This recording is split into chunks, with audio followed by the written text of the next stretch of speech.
Terima kasih, jangan lupa tinggalkan like, comment, and subscribe channel ini ya. Halo Kak Salwa, Assalamualaikum. Waalaikumsalam Bang Fadli. Oke, gimana nih kabarnya Kak Salwa sendiri nih?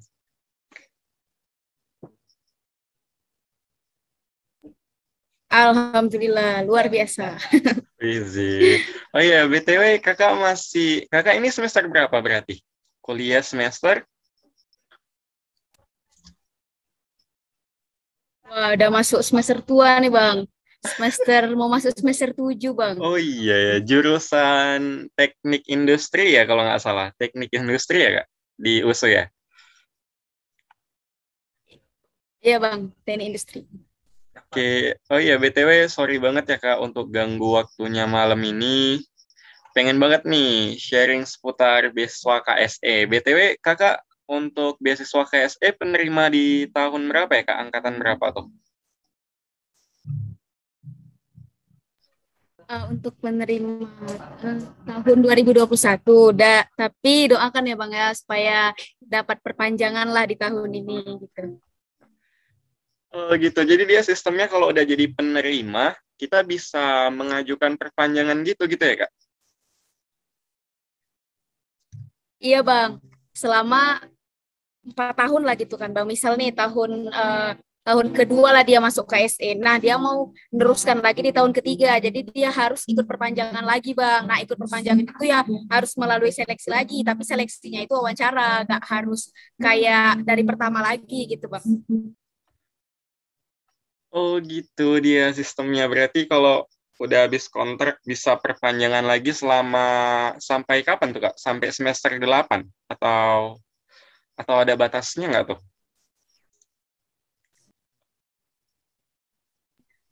Ada, Bang. Dia sampai semester 8 Bang. Jadi kalau udah semester 9 itu nggak bisa lagi. Oke, Udah gitu expired. gitu. Oke, keren. Oke Kak, BTW nih pengen banget untuk bisa kupas tuntas ya seputar beasiswa karya Salemba 4 nih. Nah, untuk beasiswa ini sendiri pengen banget ngulitin nih dari mulai tahapnya, terus dari mulai juga dari tahap ini ya, tahap seleksinya, terus juga apa-apa aja sih kegiatan-kegiatan KSE kayak gitu dia Kak. Jadi pengen banget bisa share ke yang lainnya gitu ya. Teman-teman yang barangkali nonton video ini untuk bisa dapat informasi dan ilmu dan juga tips pastinya agar lulus beasiswa KSE ini. Gitu dia Kak. Oke, mungkin dari ininya dulu ya Kak. Dari administrasinya biasanya untuk KSE sendiri apa aja ya Kak? Atau enggak tahapannya dulu deh Kak. Tahapannya Oke. apa aja? Tahap seleksinya. Tahapan seleksi beasiswa KSE apa aja dulu deh? Oke. Oke. Oke, Bang. Ini suara saya dengar, Bang? Dengar.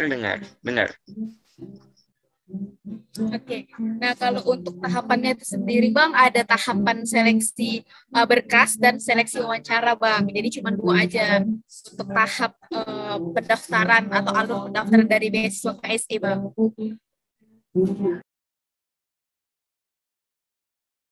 Oke, berarti cuma 2 tahap aja itu termasuk ini ya, termasuk umumnya juga 2 tahap gitu ya Kak. Oh ya, untuk ini kan 2 tahap berarti administrasi sama wawancara. Untuk administrasi itu Kak, biasa berkasnya apa aja tuh Kak yang paling krusial lah, yang paling penting gitu.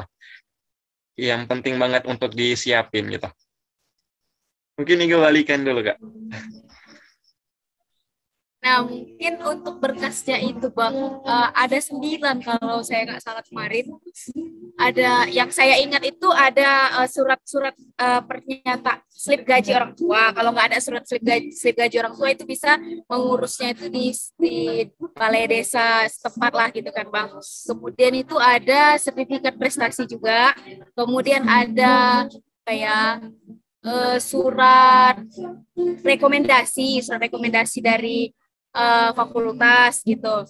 Nah, kemudian itu ada esainya juga. Esainya itu ada 9 kalau saya nggak salah. Yang salah satunya itu mengapa mau memilih beasiswa KSE, terus esai tentang mau menggunakan beasiswa KSE ini untuk apa gitu dan lain-lainnya. Nah, untuk berkas dan esai apa-apa saja yang dituliskan itu udah ada langsung di website beasiswanya itu Bang, namanya itu beasiswa.or.id gitu Bang. Jadi di situ udah langsung lengkap semua apa-apa aja yang harus kita upload dan harus kita tulis lah gitu Bang.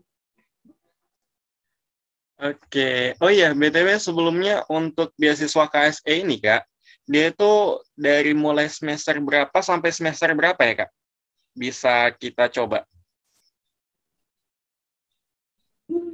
Oke, untuk beasiswa KSE itu Bang, dari kita semester 3 itu udah bisa nyoba Bang. Sampai semester 8 gitu. Nah, di tiap tahunnya itu kan nanti bakal buka di semester 3, di semester 4, di semester 6 yang barusan ini kan udah mulai penyeleksian dan kalau ini udah mulai interview.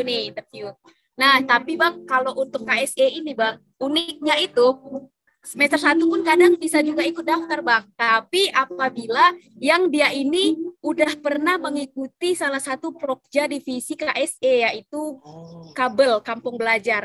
Nah, jadi kalau misalkan nih kan Bang, dia kelas 12-nya itu ikut dalam program Kampung Belajarnya KSE USU. Nah, nanti pada saat dia masuk ke universitas kita, ke USU, dan dia ngikuti KSE, itu bakal nggak otomatis sih, tapi ada teman saya itu dia langsung lulus gitu, Bang. Lulus dia karena udah pernah mengikuti prokja dari Kabel USU gitu, Bang. Jadi ada juga bukan hanya minimal semester 3 gitu, semester 1 pun ada juga yang udah diterima di KSE gitu, Bang. Oke, berarti bisa start duluan gitu ya. Untuk curi start duluan bisa bergabung di beasiswa KSE ini gitu ya, Kak. Oke, oh iya, untuk beasiswa KSE itu sendiri, Iya, Kak. Bang. Iya, itu biasanya, itu ada ikatan mitra gitu nggak, Kak? Atau maksudnya mitra ke universitas gitu, Kak? Sehingga cuman universitas tertentu aja yang ada KSE-nya. Atau seluruh kampus ada seleksi beasiswa KSE? Oh, jadi kalau untuk mitra kampus yang bekerja sama-sama KSE ini, Bang, itu ada 35 universitas di Indonesia. Nah, salah satunya itu universitas kita, Universitas Sumatera Utara. Nah, untuk di Medan Raya itu sendiri, nama perkumpulan besarnya itu ada KSE Medan Raya yang terdiri dari Universitas Negeri Medan, Universitas Islam Negeri Sumatera Utara, dan Universitas Sumatera Utara, Bang. Nah, ada juga di Unsia. Terus ada juga di Polsri, Unsri, 35 PTN lah gitu Bang. Ada juga Politeknik Bang, jadi bukan hanya universitas. Kalau Politeknik, kalau saya nggak salah itu ada Polinela, Politeknik Negeri Lampung, sama Politeknik Sriwijaya gitu Bang. Oke. Oh iya, untuk tahapan seleksinya itu Kak, dia per universitas atau senasional gitu dia Kak? Soalnya kan ada beberapa beasiswa yang seleksinya itu seleksi nasional. Untuk KSE sendiri gimana tuh Kak?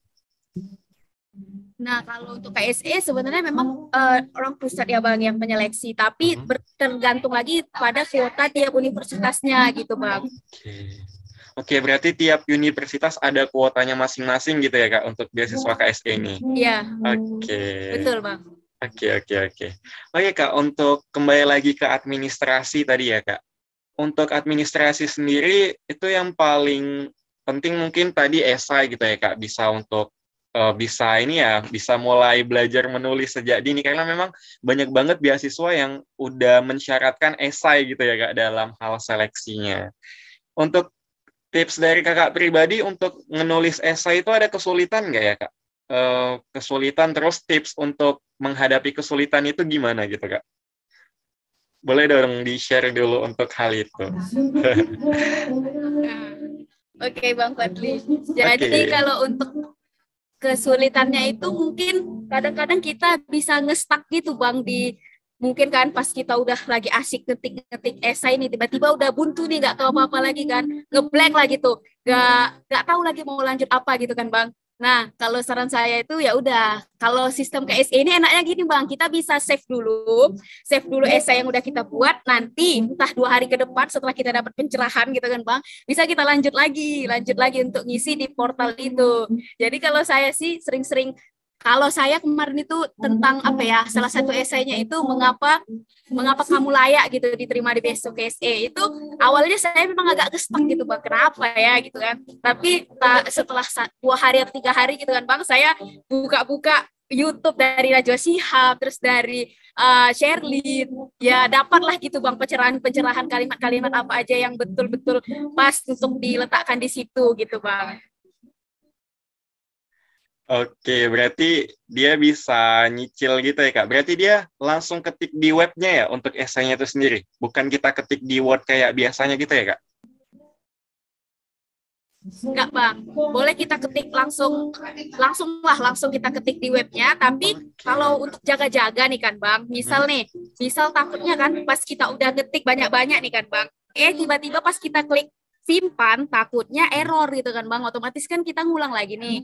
Nah, tipsnya itu lebih baik kita itu menuliskan esainya itu di Word dulu. Di Word nanti kita simpan baru tinggal copy paste gitu.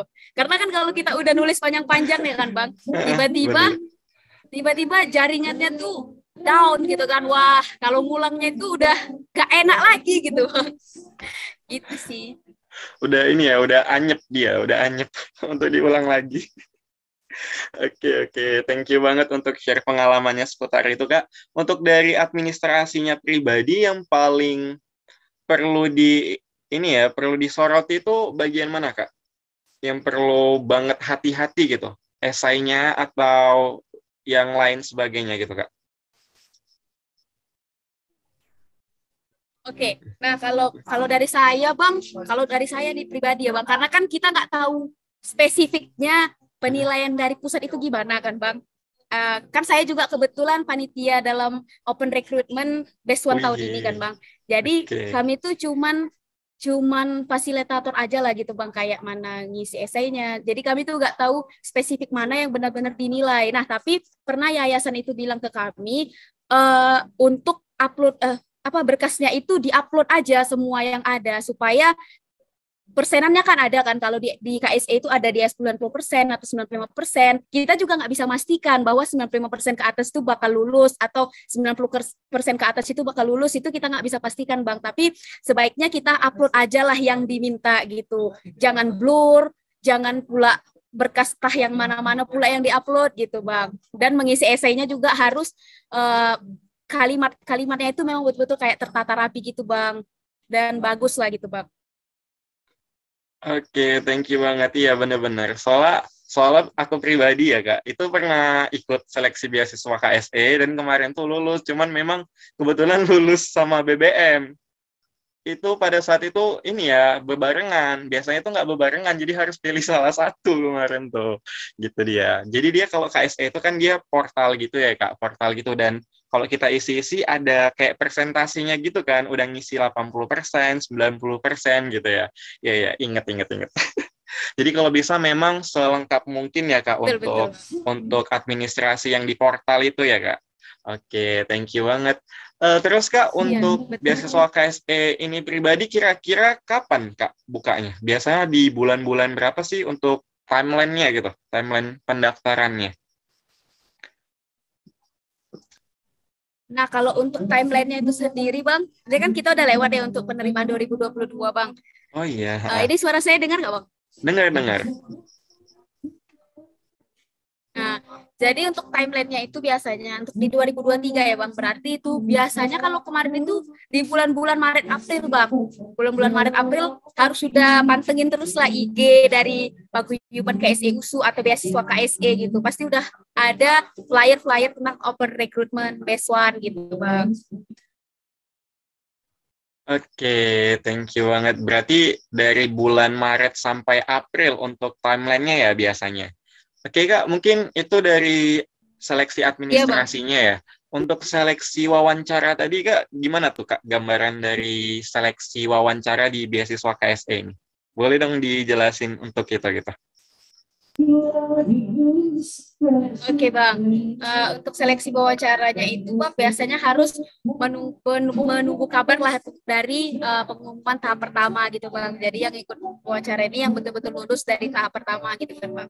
Nah untuk beasiswa wawancaranya itu ya kayak wawancara beasiswa biasa Bang. Ya pertanyaannya itu pasti pertanyaan general tentang coba perkenalan diri, terus kelebihan dan kekurangan, terus mengapa diri kita itu layak terima menjadi Baswan KSE, terus mengapa memilih KSE, apa yang diketahui tentang KSE gitu Bang.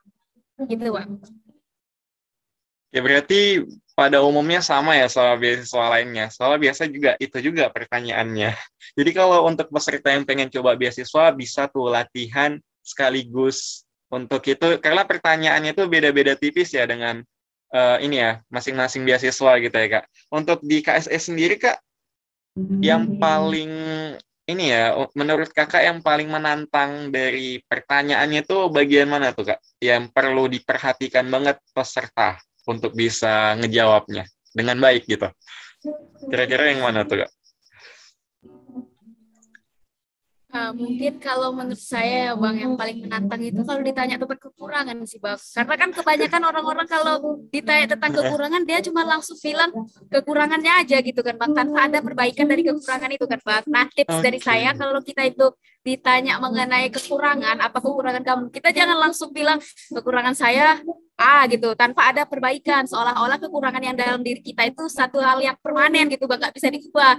Nah seharusnya kan kalau kita sudah mempunyai atau mengatakan kekurangan kita juga harus mempunyai perbaikannya gitu kan Bang supaya kekurangan kita ini bisa diminimalisir gitu Bang. Nah terus pertanyaan yang urgent juga itu tentang apa yang kamu ketahui tentang beasiswa KSE Bang. Nah ini sangat-sangat urgent lah kalau menurut saya Bang. Kalau saya itu sebelum interview itu memang betul-betul harus sudah dibaca lah dari kse.org.id itu harus sudah baca tentang semua pemberitahuan atau apa ya kayak info-info umum tentang beasiswa KSE gitu. Jadi seolah-olah di depan interviewer itu kita udah benar-benar paham gitu. Oh ternyata anak ini benar-benar prepare nih tentang KSE gitu Bang. Oke, itu bisa jadi sebuah opsi marketing juga untuk kita layak diterima gitu ya Kak. Jadi itu penting Benar, banget Bang. mungkin ya untuk bisa kuasai profil diri sama profil KSE itu sendiri gitu ya Kak. Oke, itu biasanya Kak untuk jarak dari administrasi, pengumuman dan atau ke wawancara itu kira-kira berapa lama tuh Kak? Dari pengumuman administrasi.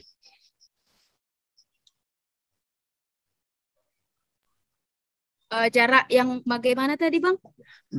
Jarak dari pengumuman lulus administrasi ke wawancara tuh Kak. Kira-kira berapa lama? Biar peserta tahu nih persiapannya kira-kira berapa lama gitu. Oke, biasanya itu sampai 1 bulanan juga Bang. 1 bulanan lah. Iya. Oke, 1 bulan. Agak lama. Oke. Agak Itu lama biasa, gitu Bang. Karena kan memang betul ya. Gimana Memang tadi Kak? betul-betul harus lamanya itu kenapa? Karena kan memang harus betul-betul disaring gitu ya kan Bang. Soalnya kan gini Bang, jadi setiap kepanitiaan oprek di satu KSE dia itu punya targetan pendaftar tertentu Bang. Jadi kalau kami kemarin itu targetan pendaftar kami, kalau tahun lalu kan panitia oprek tahun lalu kan 1.000. Nah kalau kami berani ngambil 1.300 gitu Bang. Jadi kami panitia harus betul-betul dapat 1.300 pendaftar lah gitu kan Bang. Nah alhamdulillahnya kemarin sampai juga lah 1.300 atau 1.400 gitu Bang. Nah jadi karena banyak itu ya Bang ya, jadi harus benar-benar disaring lah gitu kan Bang sama orang pusat yang memang betul-betul layak lah gitu untuk lolos pada tahap administrasi gitu Bang. Oke, thank you banget untuk bocorannya Kak. Oh iya, untuk beasiswa KSE ini sendiri Kak, di tahap wawancara, itu dia cuma sekali aja atau beberapa kali dia Kak? Di wawancaranya itu hanya sekali? Iya Bang, hanya sekali aja.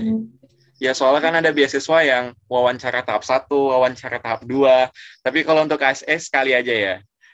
Oke, mungkin bisa jadi catatan juga untuk untuk peserta nantinya yang ingin coba beasiswa KSE. Oh iya Kak, BTW mungkin itu untuk tahapan seleksinya, mungkin udah jelas banget sih untuk kakak jelasin. Ini Fadli tertarik banget nih untuk ngulitin sedikit tentang paguyuban tadi ya kak. Paguyuban ya, paguyuban. Iya bener nggak? Paguyuban ya, paguyuban KSE. Ini itu dia komunitas. Benar bang, benar. Bagaimana, terus kegiatannya apa? Soalnya aku lihat itu banyak banget sih kegiatan-kegiatan kayak donor darah lain sebagainya. Ini apa gitu? Mungkin boleh dijelasin dulu deh kak untuk kegiatannya dan bentuk dari paguyuban itu seperti apa? Dikembalikan dulu kak. Oke bang, ini sebelumnya suara saya putus-putus nggak bang? Enggak, jelas, masih jelas. Oke. Nah, jadi gini Bang, di setiap universitas yang bermitra dengan KSE itu pasti mempunyai satu organisasi lah bisa dibilang Bang. Organisasi yang namanya itu pasti paguyuban lah. Kalau kita paguyuban KSE USU, kalau anak WITSU paguyuban KSE UIN, kalau UNIMED paguyuban KSE UNIMED. Tapi untuk di Sumatera Utara itu di atasnya itu namanya KSE Medan Raya gitu Bang. Nah, jadi kenapa dia disebut paguyuban? Kan ada dua tuh ya Bang, ada organisasi dan ada paguyuban gitu kan Bang kan. Jadi kalau paguyuban ini dia lebih ke persaudaraan gitu Bang. Jadi biar lebih erat gitu Bang, makanya dibilang paguyuban gitu Bang. Nah, kalau untuk paguyuban KSE USU gitu ya. Nah, jadi gini dulu. Beasiswa KSE itu Bang, dia punya tagline lah gitu ya, atau moto lah bisa dibilangnya. Jadi ada sharing, networking, dan developing gitu. Nah, kenapa kegiatan KSE ini banyak? Karena harus mempunyai 3 poin ini, Bang. Sharing, networking, dan developing, gitu, Bang. Nah, untuk di USU sendiri, itu kami di Paguyuban KSE USU itu punya beberapa divisi, Bang. Dia itu ada yang bergerak di bagian pengabdian masyarakat. Kalau ini saya jabarkan satu-satu ya, Bang, ya. Dia ada yang pertama itu R&D, itu ada Research and Development. Nah, dia itu berfokus pada mengembangkan skill dari besuan KSE gitu, mengembangkan secara internal gitu. Seperti KTI, debat dan lain-lain gitu, Bang. Nah, yang kedua itu ada community development. Nah, community development ini fokus pada pengabdian sosial gitu, yang dia itu juga bersifat mengembangkan besuan-besuan untuk juga mengembangkan ke bagian sosial gitu, Bang. Turun ke dunia sosial lah gitu. Contoh kegiatannya itu ada kawasan rumah pangan lestari di mana biasanya kami bakalan pergi ke panti asuhan gitu Bang, bakal membuat satu pengabdian di sana yang pengabdiannya itu berguna gitu bagi mereka. Nah, selanjutnya itu ada divisi Kampung Belajar. Nah, ini divisi yang menarik itu, salah satu divisi yang menarik itu divisi Kampung Belajar juga, Bang. Dua divisi tadi yang saya sebutkan tadi juga menarik juga, Bang. Soalnya saya bagian community development.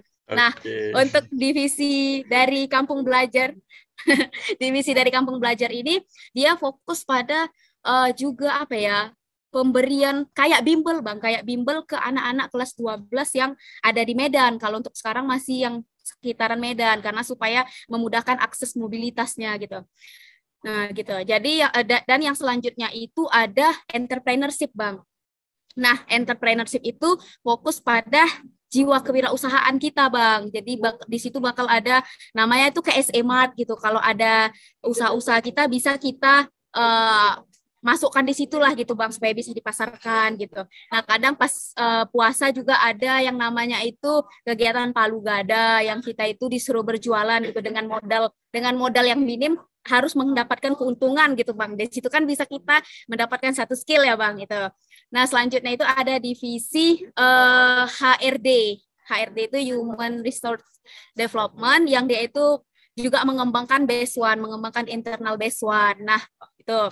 Nah, selanjutnya itu, kalau HRD itu Bang biasanya program rutinitasnya itu ada KSE Fund Day gitu. Nah, kenapa ada KSE Fund Day ini? Karena kan Bang kalau kita lihat kita lihat kegiatan mungkin ada kejenuhan gitu ya, ada kejenuhan besuan. Jadi nggak mungkin lah besuan selalu mengembangkan skill aja, selalu untuk berpikir gitu.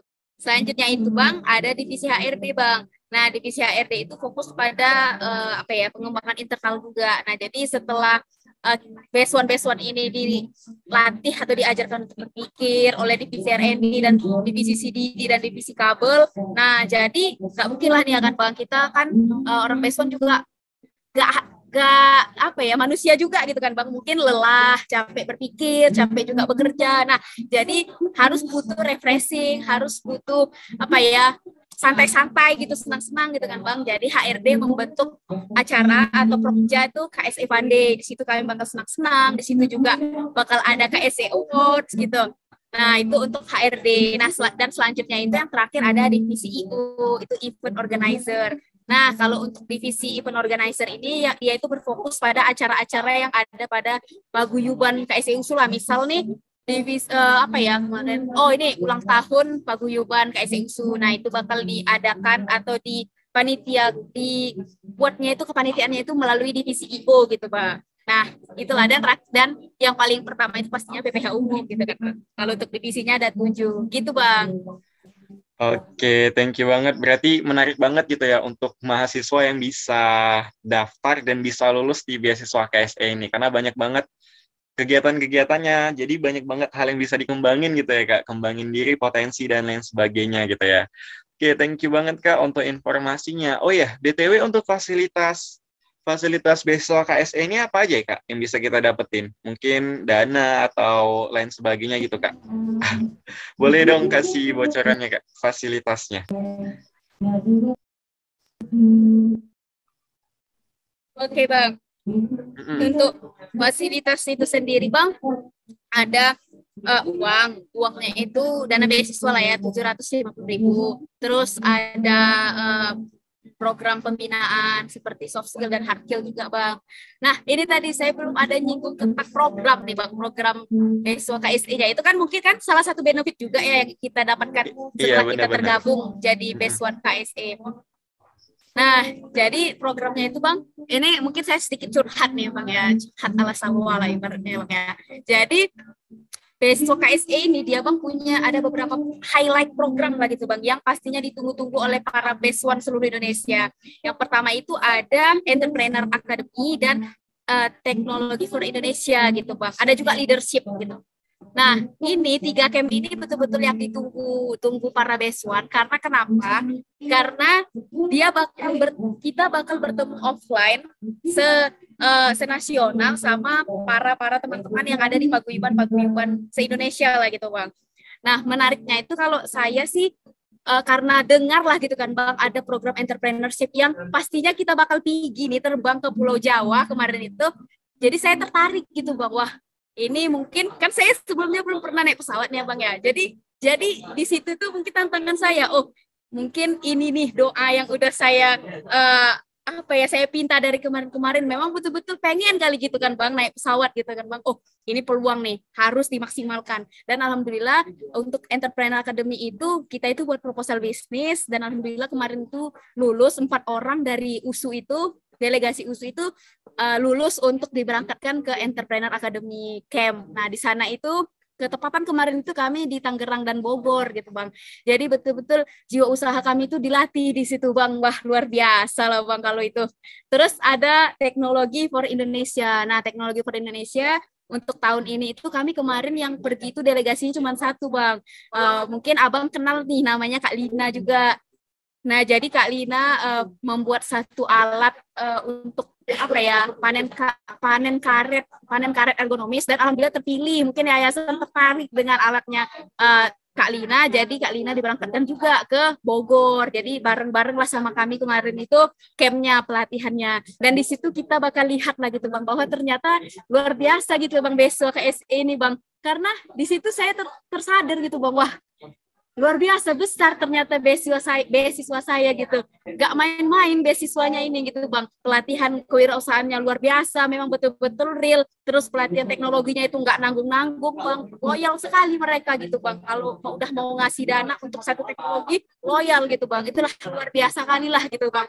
Nah, mungkin itu sih kalau program benefit-benefitnya gitu, Bang. Kalau untuk yang program apa tadi, leadership, Entrepreneur Academy sama Teknologi for Indonesia, itu program rutinitas dari beasiswa KSE pusatnya, Bang. Kalau yang saya ceritakan tadi tentang divisi-divisi dan prokja-prokjanya itu prokja rutinitas dari paguyuban KSE USU-nya gitu, Bang. Oke, keren banget gitu ya. Soalnya sampai berkaca-kaca nih Kak Salwa untuk jelasinnya. Jadi itu memang keren banget, apalagi itu dia event nasional ya berarti. Berarti seluruh peserta atau seluruh ini ya, penerima beasiswa kumpul pada event itu gitu ya Kak. Dan diseleksi per universitas dia ya Kak.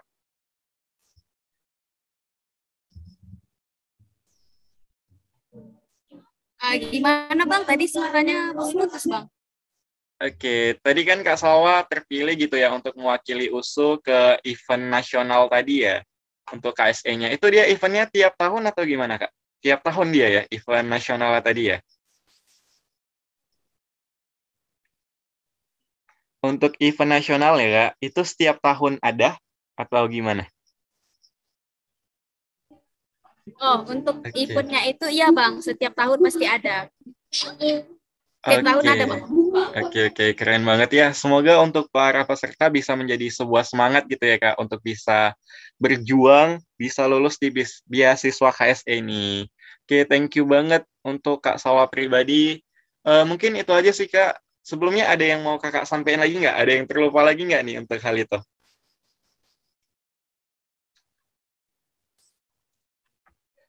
Ada lagi, Kak, yang mau disampaikan nggak? Iya Bang. Ada lagi nggak yang mau disampaikan? Nggak ada lagi yang terlupa?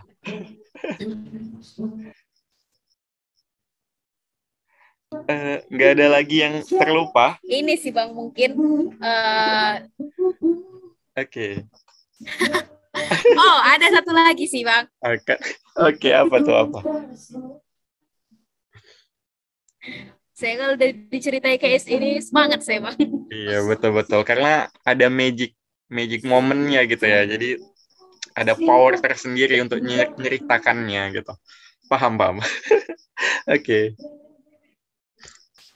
Jadi di beasiswa KSE itu kan Bang yang namanya sharing, networking, dan developing itu pasti ada di setiap prokja gitu Bang.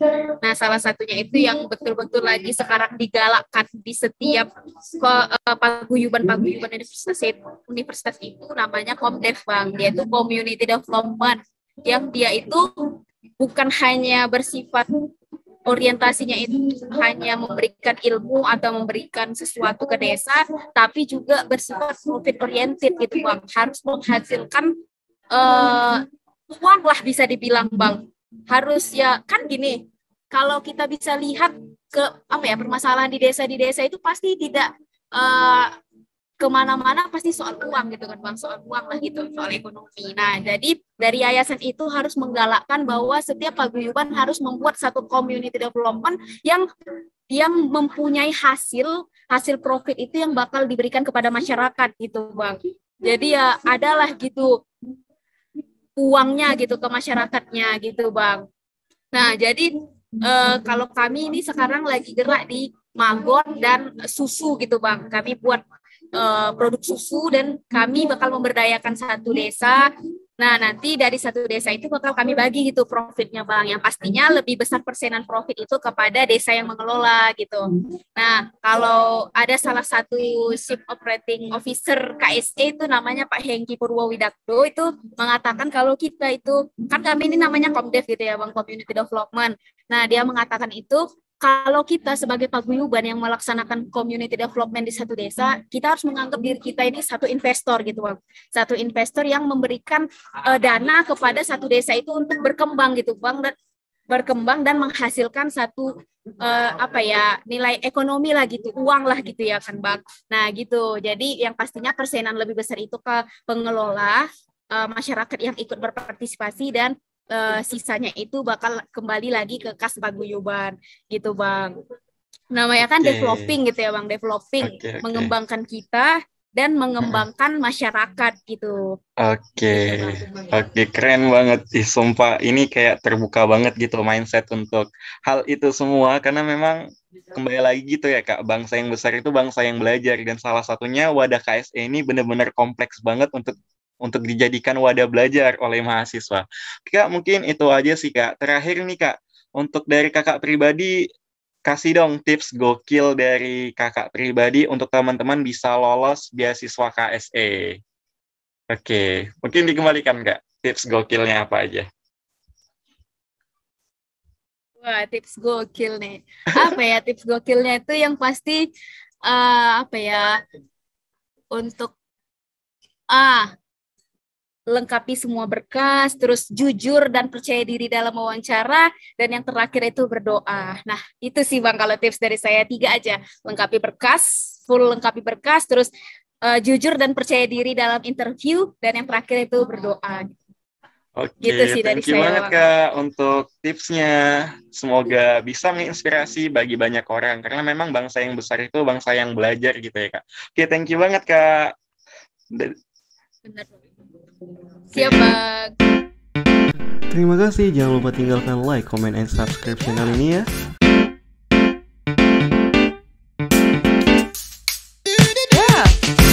Terima kasih, jangan lupa tinggalkan like, comment, and subscribe channel ini ya.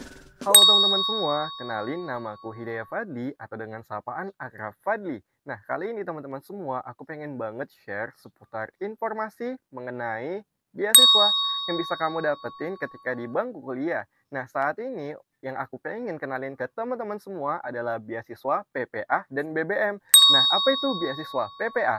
PPA adalah beasiswa peningkatan prestasi akademik. Nah, untuk BBM sendiri adalah beasiswa bentuknya seperti bantuan belajar mahasiswa, disingkat BBM. Nah, teman-teman semua, beasiswa PPA dan BBM ini sangat terbilang mudah ya didapatkan dibandingkan dengan beasiswa-beasiswa lainnya. Karena beasiswa PPA ini dan BBM ini itu bisa teman-teman dapetin ketika sudah duduk di semester 2 sampai dengan semester 6 pada umumnya ya. Untuk kebanyakan universitas seperti itu, dan hampir setiap kampus pasti ada beasiswa ini, hampir. Nah, untuk informasinya bisa teman-teman cek di barangkali bagian kemahasiswaan universitas atau kemahasiswaan dari prodi teman-teman semua. Nah, lalu teman-teman semua, untuk beasiswa PPA dan BBM ini terbilang cukup mudah dalam hal seleksinya. Karena biasanya untuk beasiswa-beasiswa lainnya, misalnya aja seperti beasiswa unggulan, di Jarum, dan lain sebagainya, itu pasti akan ada tahap-tahapnya. Misal aja tahap administrasi, tahap wawancara, mungkin tahap interview dan lainnya itu pasti ada. Tapi untuk PPA dan BBM ini itu cukup mudah, hanya satu tahap, yaitu tahap administrasi. Jadi mudah banget kan? Jadi ini bisa menjadi pilihan beasiswa teman-teman yang bisa teman-teman coba. Oke, nah untuk beasiswa PPA ini juga cukup besar. Oh iya, untuk durasinya dulu deh. Untuk durasinya, beasiswa PPA dan BBM ini bisa kita terima selama 2 semester. Nah, biasanya untuk besaran beasiswanya itu ada, untuk PPA itu ada 4,8 juta, dan untuk BBM sendiri itu ada 4,2 juta. Jadi PPA itu ada 4,8 juta dan BBM itu ada 4,2 juta. Nah, ini akan diberikan selama 2 semester. Artinya dari misal nih BBM 4,8 juta. Nah, di semester ini yang diberi adalah 2,4 juta. Nah, sisanya 2,4 juta lagi di semester selanjutnya. Seperti itu. Begitu juga dengan BBM. Nah, terus jadi 50% teman-teman dikasih di semester 1.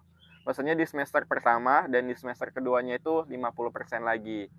Tadi aku sebutin ini bisa didapetin di bangku kuliah ketika kita sudah menginjak semester 2 ya, minimal.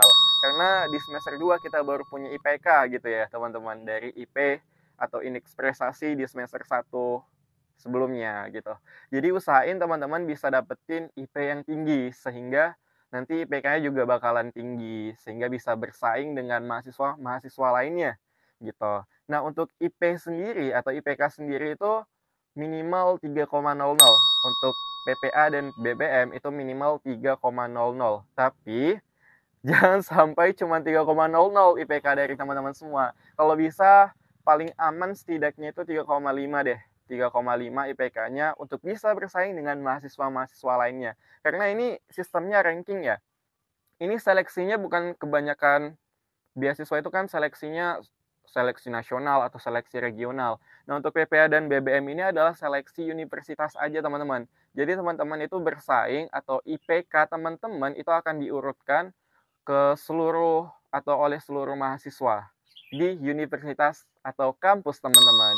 Nah, untuk kuotanya itu cukup besar loh, teman-teman. Ini bahkan sangat besar dibandingkan beasiswa lainnya. Untuk PPA sendiri, dan BBM ini paling tidak 900 sampai dengan 1.000 mahasiswa loh yang dapat atau kuota penerima dari beasiswa PPA dan BBM ini. Jadi kesempatan teman-teman itu besar banget untuk beasiswa ini.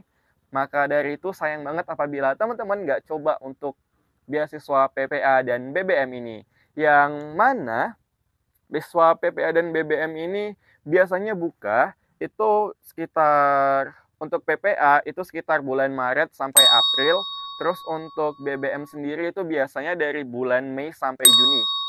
Tapi tergantung universitas juga sih timelinenya, tapi nggak jauh-jauh dari itu gitu. Jadi teman-teman bisa persiapkan sedini mungkin yang barangkali saat ini baru masuk kuliah gitu ya, mahasiswa baru bisa dipersiapkan untuk semester 2-nya nanti. Jadi semester 1 itu perbaiki, benar-benar fokus, bisa dapat IP yang tinggi sehingga nanti semester 2 bisa coba beasiswa BBM atau PPA ini teman-teman. Oke? Dan terus teman-teman semua, untuk informasi beasiswanya ini mudah banget sih didapetin.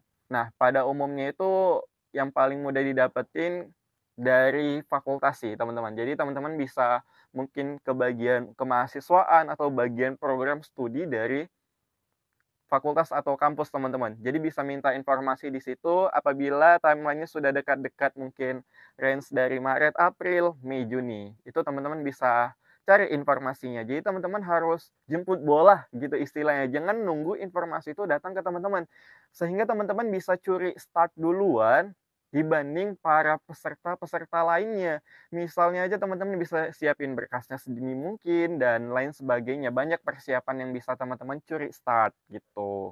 Terus teman-teman, itu terkait informasi ya. Lalu yang ketiga itu syarat. Nah, syaratnya itu lumayan banyak sebenarnya untuk PPA dan BBM ini, tapi cukup mudah untuk didapatkan. Tapi tergantung juga sih kebijakan atau bagian administrasi dari setiap fakultas atau jurusan teman-teman. Yang pertama itu ada surat aktif kuliah. Nah, ini penting banget dan ini wajib banget teman-teman lampirin. Jadi kalau bisa apabila sudah masuk semester 2 nanti teman-teman ya, atau semester baru deh, teman-teman kalau bisa langsung buat surat aktif kuliah sih saran aku. Ya, terlepas dari nyoba beasiswa PPA dan BBM ini, pastinya juga banyak banget akan teman-teman butuhkan surat aktif kuliah itu untuk hal-hal lainnya atau beasiswa lainnya. Jadi teman-teman bisa ready duluan gitu. Oke. Lalu yang kedua itu ada teman-teman butuh surat rekomendasi gitu. Jadi surat rekomendasinya ini biasanya dari fakultas sih atau dari wakil dekan 1 ya atau bagian kemahasiswaan fakultas. Jadi itu dia, harus teman-teman siapin. Lalu yang ketiga itu teman-teman harus punya, sebenarnya ini nggak harus ya, karena memang yang syarat utamanya itu IPK. Nah, yang ketiga ini teman-teman bisa lampirkan rekap prestasi akademik. Ini mungkin bisa lomba-lomba ya, misal olimpiade, debat, bisnis plan, dan lain sebagainya itu bisa teman-teman lampirin sebagai portofolio tambahan untuk mencoba beasiswa PPA atau BBM ini. Itu biasa ada kolom tersendiri sih untuk teman-teman rekap gitu. Oke. Nah, itu nilai tambah aja sih, tapi yang paling penting tadi ya IPK, indeks prestasi kumulatif kita. Paling tidak 3,5 gitu. Terus yang keempat itu ada juga dilampirkan rekap organisasi. Ini nggak wajib sih sebenarnya, cuman teman-teman bisa coba lampirkan, barangkali itu menjadi nilai tambah teman-teman untuk coba seleksi beasiswa ini. Oke. Lalu selanjutnya itu yang kelima itu ada diminta ya. Kalau aku pribadi itu pernah diminta juga untuk upload KTP atau KK gitu. Mungkin ada beberapa yang akta kelahiran gitu. Jadi teman-teman bisa persiapkan dokumen itu, atau barangkali teman-teman yang belum punya KTP, ini biasa mahasiswa baru ya, ada beberapa yang belum punya KTP, ini bisa teman-teman persiapkan sejak dini. Jadi itu penting banget untuk urusan-urusan administrasi, pasti bakalan diminta. Mungkin itu sih teman-teman untuk beasiswa PPA dan BBM ini. Syaratnya mudah banget, tahapnya cuma satu, yaitu seleksi administrasi. Tapi walaupun seleksinya dikit gitu ya, atau cuma satu tahap, kuotanya itu besar banget teman-teman. 900 sampai dengan 1.000 mahasiswa atau 1.000 penerima gitu. Jadi ini merupakan kesempatan yang besar, tapi teman-teman jangan juga lehai atau santai-santai, tapi teman-teman juga harus persiapkan, khususnya IPK. Karena IPK itu nggak bisa disiapin 1-2 hari, teman-teman. Paling tidak 1 semester. Oke, teman-teman semua, mungkin itu aja sih informasi yang bisa aku share ke teman-teman semua seputar beasiswa PPA dan BBM. Ini bisa menjadi salah satu opsi pilihan beasiswa untuk teman-teman coba. Tapi jangan remeh dan persiapkan sejak dini ya untuk persiapan administrasinya, khususnya IP dan IPK-nya. Oke teman-teman, apalagi yang mahasiswa baru, masih banyak nih waktu untuk bisa digunakan untuk persiapan administrasi dari beasiswa BPA dan BBM ini, oke? Dan juga ya mungkin itu aja sih teman-teman. Dan apabila teman-teman ada pertanyaan seputar beasiswa ini, bisa banget untuk hubungin aku atau di kolom komentar juga bisa ditanyakan, atau bahkan di IG aku di hidayafadli77 ya teman-teman. Mungkin itu sih teman-teman. Thank you banget yang udah mampir. Semoga teman-teman bisa lulus dan bisa mendapatkan beasiswa impian dari teman-teman semua. See you. Terima kasih, jangan lupa tinggalkan like, comment, and subscribe channel ini ya.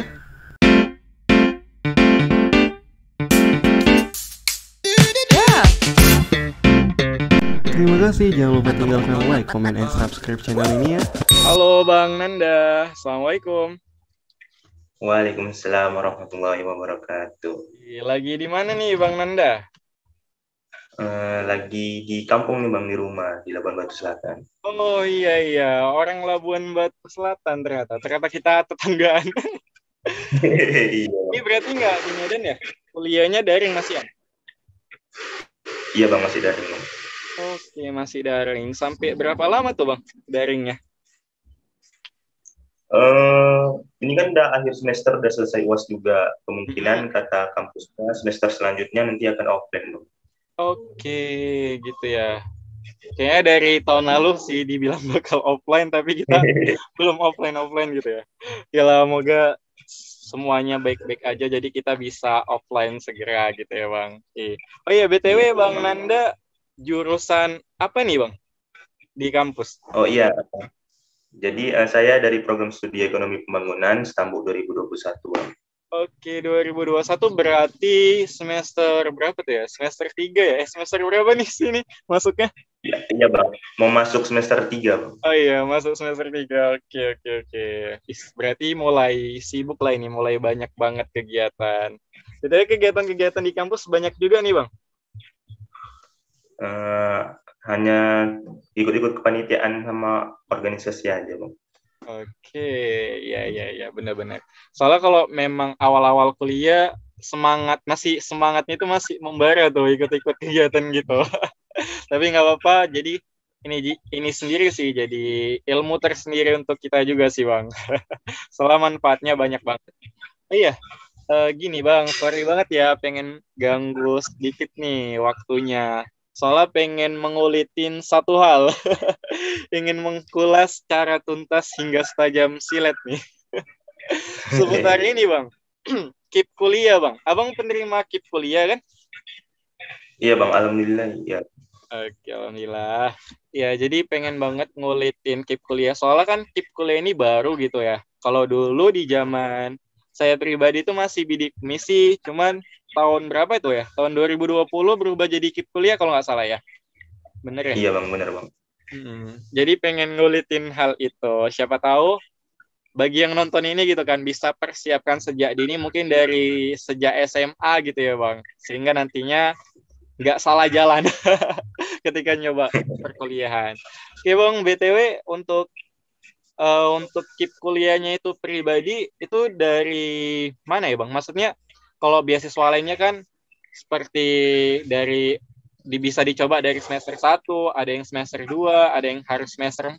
Kalau KIP kuliah sendiri sejak kapan bisa dicoba Bang? Iya Bang. Jadi untuk program Kartu Indonesia Pintar kuliah ini Bang, kita ini atau disebut. Jadi untuk penerimaan beasiswa ini hanya bisa sekarang diterima oleh mahasiswa baru Bang, mahasiswa yang baru masuk dari jalur penerimaan dari LTMPT gitu Bang. Jadi mulai dari semester 1 gitu Bang. Oh iya, itu alur pendaftarannya beda atau jadi satu web gitu atau gimana ya Bang? Boleh Untuk dijelasin? alurnya berbeda dia Bang. Pertama nanti kita kan akan mendaftar akun di LTMPT. Setelah kita ada akun di situ, kemudian kalau kita ingin mendaftarkan KIP kuliah, kita nanti diarahkan untuk mendaftar akun lagi di akun Kemdikbud KIP kawannya tersebut. Nanti kita akan diarahkan untuk mengisi formulir-formulir lagi, sehingga nanti akan keluar dia itu kita sebagai pendaftar dari program KIP tersebut Bang. Oke, ini BTW untuk KIP kuliah sumbernya juga sama ya Bang, dari Kemdikbud juga ya? Sama seperti bidik misi atau beda? Iya Bang. Oke, bedanya sama bidik misi apa tuh ya Bang? Dengan KIP kuliah atau sama aja tuh gimana? Sebenarnya itu sama aja Bang, cuman namanya aja yang berubah setelah 2020, di mana program ini dari Kemdikbudristek, dari program Indonesia Pintarnya, dari PIP, yang merupakan bentuk salah satu jaminan pembiayaan pendidikan dan bantuan hidup juga kepada mahasiswa, calon mahasiswa dari SMA, SMK yang memiliki kendala dia di kurangnya pembiayaan di perkuliahan atau kurang mampu, bisa dibilang gitu Bang. Oke, pada dasarnya hampir sama juga gitu ya dengan bidik misi. Oh ya, BTW untuk administrasinya itu terkesan sulit atau enggak ya Bang? Kira-kira apa aja sih yang harus disiapin gitu ketika mau mendaftar? Masih ingat nggak ya? Iya, jadi kalau untuk administrasinya, untuk pendaftaran awalnya itu memang perlu ketelitian juga Bang, karena kita dituntut juga untuk melengkapi berkas. Kadang kita harus ke kantor desa, ke sekolah juga untuk memberikan data-data kita nanti di laman Kemdikbud KIPK-nya gitu Bang. Oh iya, itu beberapa diantaranya, beberapa administrasinya itu kira-kira apa aja ya Bang yang paling penting? Misal kayak foto rumah gitu diminta juga atau apa lagi gitu? Nah ya Bang, jadi untuk dalam kita di akun Kemdikbud itu, di akun Kemdikbud kita nanti disuruh melampirkan data diri baik dari keluarga, kita pribadi, orang tua, kemudian kita akan memasukkan NIK, NISN, NPSN, data-data sekolah juga. Juga nanti kalau misalkan kita setelah selesai di akun Kemdikbudnya itu, kemudian nanti akan ada pendaftaran ulang lagi dari kampus yang menerima kita sebagai mahasiswanya. Nanti di situ baru kita dimintai untuk mengirimkan foto rumah dan lain sebagainya Bang, untuk administrasi kegiatan dari kita di KIPK-nya itu Bang. Oke, siap. Berarti itu aja. Mungkin nanti ribetnya ketika setelah lulus berarti ya Bang, ketika verifikasi ke kampusnya gitu ya. Oke, berarti Iya, dia sistemnya kita registrasi tadi ya. Dia bersamaan sama apa nama situsnya tadi Bang? LMPT apa? Lupa, sorry. Untuk laman dari KIPK-nya itu KIP kuliah kemdikbud.co.id. Oh, berarti dia beda website tadi ya? Iya Bang, beda lagi sama yang website dari LTMPT Bang. Oh, oke. Berarti beda website. Oke, siap. Mungkin itu kalau untuk administrasinya ada kesulitan tersendiri nggak ya Bang? Untuk dalam hal pengurusannya atau pengerjaannya gitu? Iya, Abang jadi pribadi sih. kalau pribadi sulit Bang, karena kita harus kesana kemari gitu untuk ngurus berkas tersebut. Oke, mungkin dalam hal legalitasnya gitu ya Bang? Legalitas surat-suratnya gitu ya, kayak kepala desa tadi ya Bang bilang, kepala desa dan lain sebagainya. Oke. Oh iya, ini kalau untuk KIP kuliah sendiri itu dia sama kayak bidik misi, berarti dia full dibiayain gitu ya Bang, dari awal kuliah sampai tamat gitu ya, atau bagaimana? Iya, jadi untuk pembiayaan dari KIP kuliah ini sama seperti bidik misi. Untuk yang sarjana strata 1 itu maksimalnya itu diberikan 8 semester atau 4 tahun. Kemudian untuk diploma 4 itu 4 tahun juga 8 semester. Kalau di diploma 3 sebanyak 6 semester atau 3 tahun. Seperti itu Bang, banyak. Oke, itu dia besarannya berapa ya Bang untuk beasiswanya sendiri? kloter dari jumlah survei besaran biaya hidup di kabupaten universitasnya, Bang. Jadi nggak ditentukan lagi. Untuk misalnya contoh saya di Kota Medan kan, USU, saya kan dari Universitas Sumatera Utara.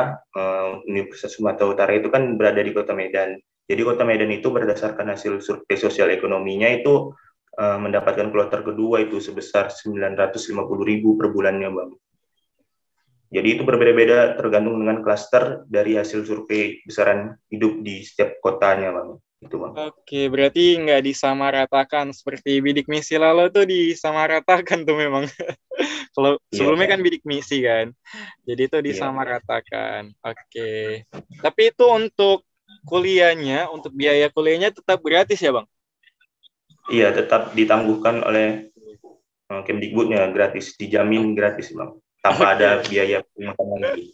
Oke, siap-siap. Berarti tadi include-nya itu untuk kuliah gratis plus uang saku tadi ya, tergantung kotanya gitu ya. Oke, banget infonya. Oh iya, untuk bidik misi, KIP kuliah ini, itu dia ada tahapnya nggak ya, Bang? Misal kalau beasiswa lain itu kan ada seleksi administrasi, mungkin ada wawancaranya, dan lain sebagainya. Untuk KIP kuliah bagaimana ya, Bang? Iya, untuk tahapan-tahapannya. Tapi sebelum untuk tahapannya mungkin ke persyaratan khususnya lagi ya, Bang. Kembali Oh iya, boleh.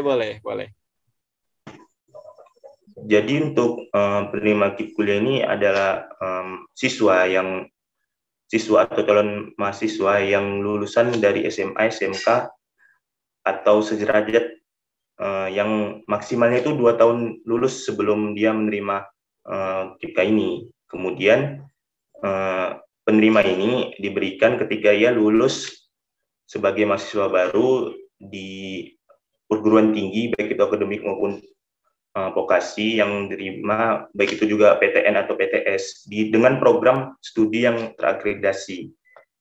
Dan juga penerima KIPK ini merupakan calon mahasiswa baru tersebut memiliki potensi akademik dan juga memiliki kendala tentang ekonominya atau kurang mampu, bisa dibilang itu, Bang.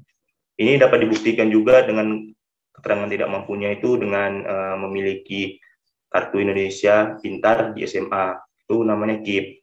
Kemudian juga keluarganya itu berasal dari peserta program Keluarga Harapan atau PHK, atau merupakan pemegang kartu Keluarga Sejahtera KKS, atau juga keluarga mahasiswa tersebut terdaftar dalam data terpadu kesejahteraan sosial atau DTKS.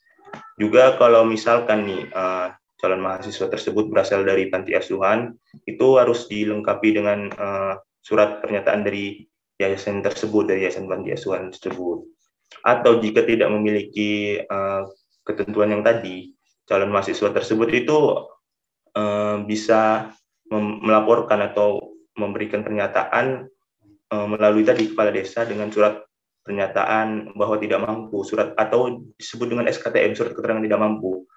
Itu surat keterangan tidak mampu itu dengan ketentuan pendapatan kotor dari kedua orang tua itu tidak lebih dari 4 juta, atau jika dibagikan itu pendapatan kotor kedua orang tua itu tidak dibagikan dengan anggota keluarga tidak lebih dari 750.000. Itu persyaratan utama sebenarnya, Bang. Kenapa KIPK ini ada, itu karena membantu dari calon mahasiswa yang kurang mampu seperti itu, Bang. Dan mungkin untuk tahapannya, Bang, pertama itu mahasiswa tersebut kan saat SMA ini hanya bisa, seperti yang saya sampaikan tadi, untuk penerima KIPK ini hanya bisa berlaku di mahasiswa barunya saat semester 1, saat pendaftaran, di mana mahasiswa tersebut sudah mendaftar di laman LMPT, kemudian mahasiswa tersebut sudah mendaftarkan dirinya di laman KIP kuliah kemdikbud.co.id. Jadi tahapan pertama mereka registrasi dan login untuk mengisi segala formulirnya. Kemudian mengisi formulir yang tadi yang saya sebutkan, ada NIK, ada INSN, ada NPSN, dan alamat email, serta data-data yang lain. Kemudian dari sistem KIP kuliah nanti akan melakukan validasi dari NIK, NISN, SPSN, sehingga nanti dari sistem KIP kuliah ini akan memberikan kita verifikasi berupa kartu atau surat yang menyatakan kita sebagai pendaftar KIP kuliah. Selanjutnya kita kan nanti akan menyelesaikan jalur masuk itu, baik itu SNPTN, SBMPTN, ataupun jalur-jalur masuk lah yang disediakan oleh fakultas dari universitasnya. Nanti setelah kita lulus, kita konfirmasikan sama KIPKA itu, sama Kemdikbud, KIPKA, kemdikbud.go.id kalau kita telah lulus di SNPTN, SBM, atau jalur lainnya. Sehingga nanti diverifikasi dan nanti akan dikembalikan ke perguruan tingginya untuk melanjutkan calon penerima KIPKA ini layak untuk diterima atau enggak, seperti itu, Bang. Oke, siap. Thank you banget, Bang. Lengkap banget gitu ya. Jadi bisa dong untuk anak-anak SMA yang saat ini gitu ya, bisa dipersiapkan sejak dini gitu ya, khususnya dalam hal berkas-berkas yang menyangkut keluarga tadi gitu ya. Gitu. Oke, thank you banget, Bang, untuk informasinya. Oh iya, BTW untuk ini ya, untuk KIP kuliah ini tadi ada semacam punishment gitu nggak? Misal gini, maksudnya kayak beasiswa lainnya itu kan kayak ada evaluasinya kayak gitu. Terus ketika nggak lolos evaluasi itu bakalan di-cut untuk beasiswanya. Untuk KIP kuliah ini ada nggak semacam evaluasinya gitu? Sejauh ini tahu nggak? Jadi untuk pendaftar KIP kuliah ini, Bang, jadi kalau misalkan dari dia sudah mendaftar, juga sudah masuk di jalur masuk perguruan tinggi, cuman menyatakan tidak lulus, maka dia akan otomatis itu dari universitas tersebut akan memberikan golongan UKT 1 atau 2, Bang. Oh, gitu. Dan juga untuk KIPKA ini juga mau memberikan pencabutan atau sanksi dari beasiswanya itu jika mahasiswa tersebut itu memiliki indeks prestasi atau IP di bawah 2,5 sebanyak 2 kali berturut-turut. Itu nanti mereka akan diberikan peringatan oleh universitas yang masuki, seperti itu, Bang. Oke. Ya, jadi berarti untuk KIP kuliah ini tadi ada juga ya semacam evaluasi belajar lah, bisa dikatakan juga ya. Oke. Oh iya, terkait KIP kuliah, ini kan kebanyakan beasiswa itu rata-rata kan ada semacam komunitasnya nih, Bang. Mungkin tadi udah bahas administrasi, mungkin udah oke. Ini kali ini bahas tentang kegiatan-kegiatan para penerima beasiswanya gitu. Mungkin kalau kayak di BI itu ada Genbi, mungkin di KSE ya atau Karya Salemba 4 itu ada paguyuban. Untuk di KIP kuliah ini tadi ada nggak semacam kegiatan organisasi dari penerima KIP kuliah gitu? Iya, Bang. Jadi untuk organisasi penerima beasiswa KIP kuliah ini ada, Bang. Itu bahkan ada dia forum himpunan mahasiswa se-Indonesianya, Bang. Cuman dari UNSU sendiri juga memiliki organisasinya. Itu organisasinya sudah intra dia dari kampus. Kalau di UNSU itu disebutkan dengan UKM.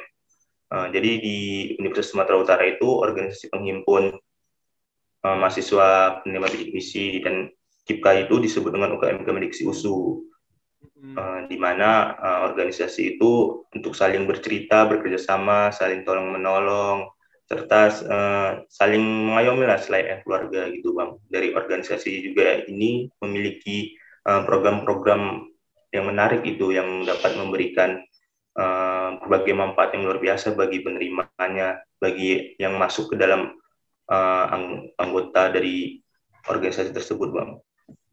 Oke, itu dia sistemnya rekrutmen atau memang yang penerima beasiswa ini otomatis harus bergabung di organisasi itu? BTW organisasinya namanya apa tadi? Untuk yang organisasinya namanya UKM Gamadiksi USU, Bang. Oke, Gamadiksi. Mungkin setiap kampus beda-beda namanya ya, Bang? Iya, beda-beda, Bang. Oke, jadi yang tadi gimana tuh? Diwajibkan atau dia sistem rekrutmen atau bagaimana? Jadi untuk kepengurusannya, untuk pengurusan dari organisasi tersebut itu dibuka open recruitment untuk pengurusannya. Tapi untuk anggota dari anggota dari organisasi tersebut udah otomatis siapa saja yang menerima bidik misi atau KIPKA tersebut, Bang. Oke, gitu ya. Oke, siap. Ya, soalnya apa ya, itu bisa menjadikan sebuah wadah belajar juga gitu ya, wadah lebih bagi kita untuk bisa menambah atau mengembangkan kapasitas diri gitu ya, sebagai seorang mahasiswa di kampus. Oke, thank you banget, Bang, untuk informasinya. Oh iya, tadi mengulas yang di awal tadi ya, untuk bidik misi ini tadi kan, untuk KIP kuliah ini tadi, itu kan selama 8 semester S1, untuk D3 selama 6 semester. Itu kira-kira kalau kan ada beberapa mahasiswa yang lebih gitu ya untuk masa pendidikannya, itu tetap tertanggung atau tidak ya? Iya, Bang, jadi untuk mahasiswa yang melebihi dari batas maksimal pemberian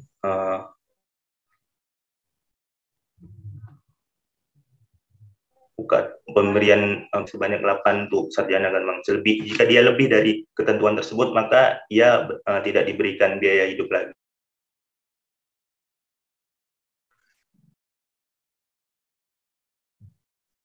Oke. Dalam golongan UKT 1 gitu, Bang. Oke. Berarti dia hanya sebatas 8 semester untuk S1 dan 6 semester tadi ya untuk yang D3. Setelah itu atau lewat dari itu masa pendidikan, maka dikenakan biasanya ya untuk ke golongan 1 ya, UKT. Berarti tergantung universitasnya juga sih. Dia sistem UKT atau gimana. Oke, mungkin itu sih, Bang. Thank you banget, Bang.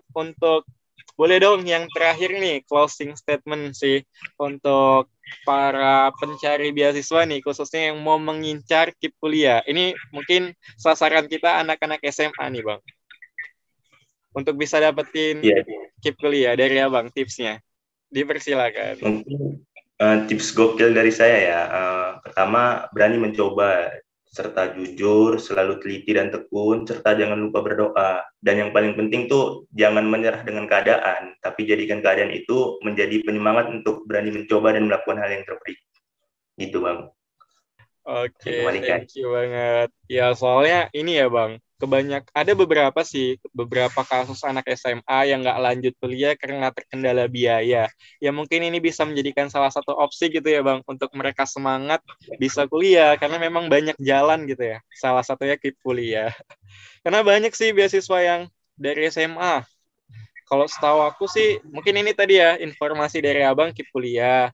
Terus ada juga kayak beasiswa unggulan, Tanoto, dan banyak lagi sih yang sejak SMA bisa dicoba gitu ya untuk kuliah. Oke, mungkin thank you banget Bang Nanda informasinya dan waktunya. Semoga bisa menebar manfaat ya, dan bisa memberikan manfaat bagi banyak orang, khususnya anak-anak SMA nih nantinya yang mau lanjut kuliah. Oke, thank you banget Bang Nanda. Assalamualaikum warahmatullahi wabarakatuh. Sukses terus kuliahnya. Terima kasih, Bang. Terima kasih, jangan lupa tinggalkan like, comment, and subscribe channel ini ya.